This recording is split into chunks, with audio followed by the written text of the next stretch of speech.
Halo Gemini, selamat datang di bacaan untuk bulan purnama di Libra yang akan terjadi pada tanggal 8 April 2020.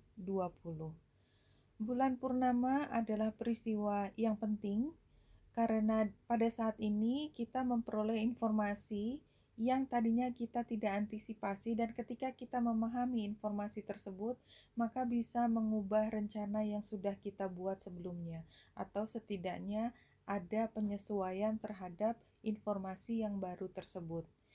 Buat Gemini, Libra berada di rumah ke-5, terkait dengan kebahagiaan, terkait dengan anak-anak, atau sesuatu yang membuat Gemini ingin berkreasi, menciptakan sesuatu, mengembangkan panggilan hati untuk mewujudkan sesuatu yang sangat diidamkan.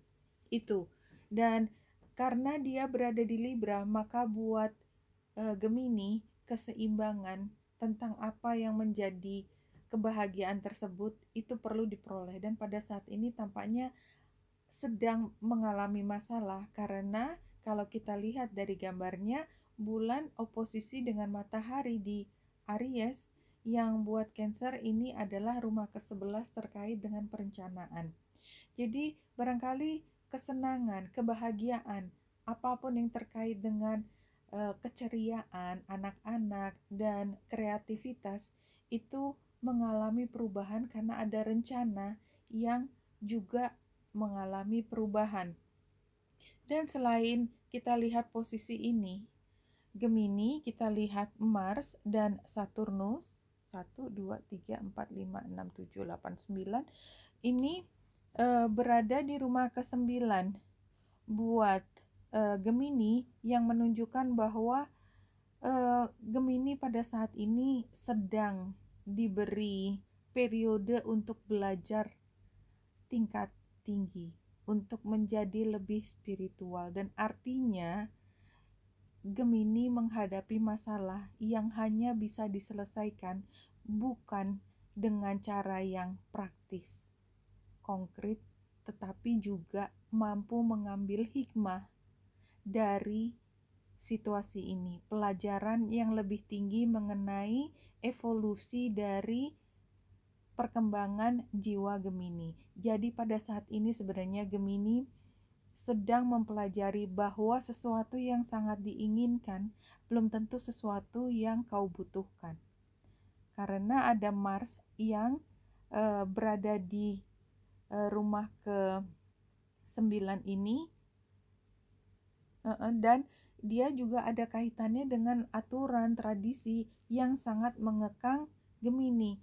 Jadi pelajaran itu diperoleh ketika semua hasrat, keinginan yang rasanya ingin segera dijalankan oleh Gemini itu harus menabrak tembok yang besar.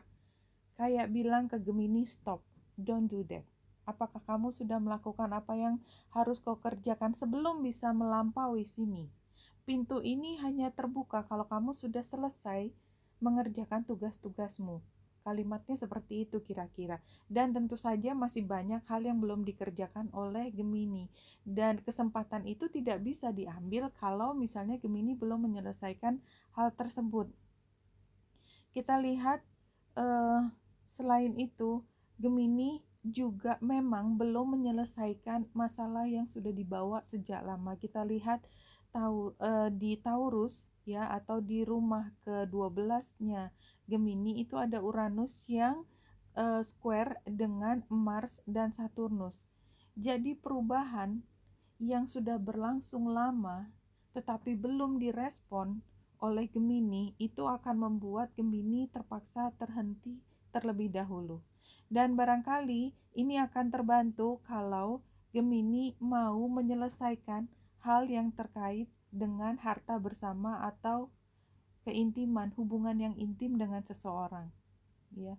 Dan ini ada kaitannya juga dengan bagaimana Gemini bisa mengatur ini menjadi status sosial yang jelas, ya, karena dia karena dia sextile dengan Neptunus dan Merkurius di rumah ke-10.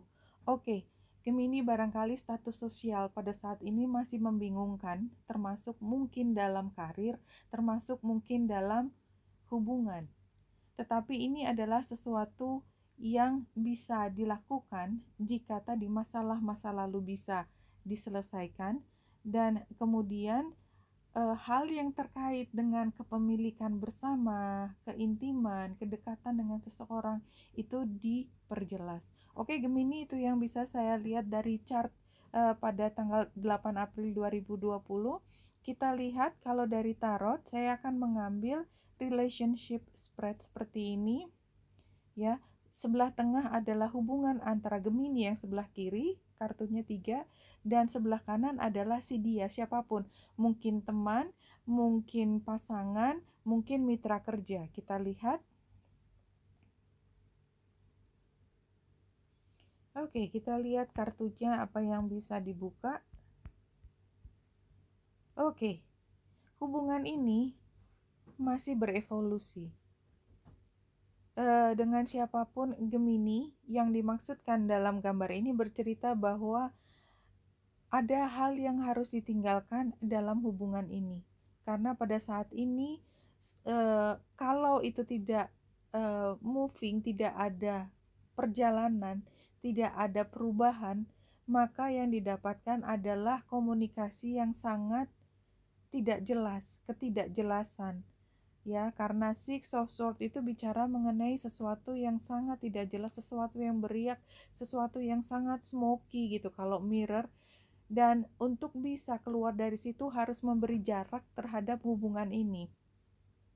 Buat Gemini sendiri, kita lihat bahwa Gemini sangat memperhatikan status sosial, baik sebagai diri sendiri atau memaksakan semaksimal mungkin bisa memperbaiki hubungan ini pada saat sementara masih agak kacau. Dan oleh sebab itu strategi yang diterapkan oleh Gemini di tempat yang tidak jelas, jadi kayak memancing di air keruh, maka yang diperoleh juga tidak pernah ada yang bisa bermanfaat 100%.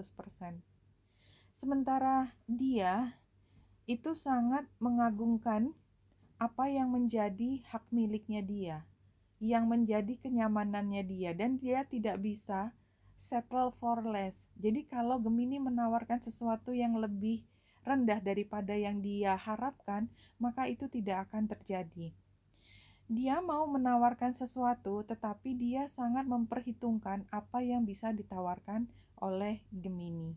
Oke, Gemini, itu informasi yang bisa diperoleh dari bacaan kali ini. Wenita Indasari, semoga membantu. Salam hati dan cahaya.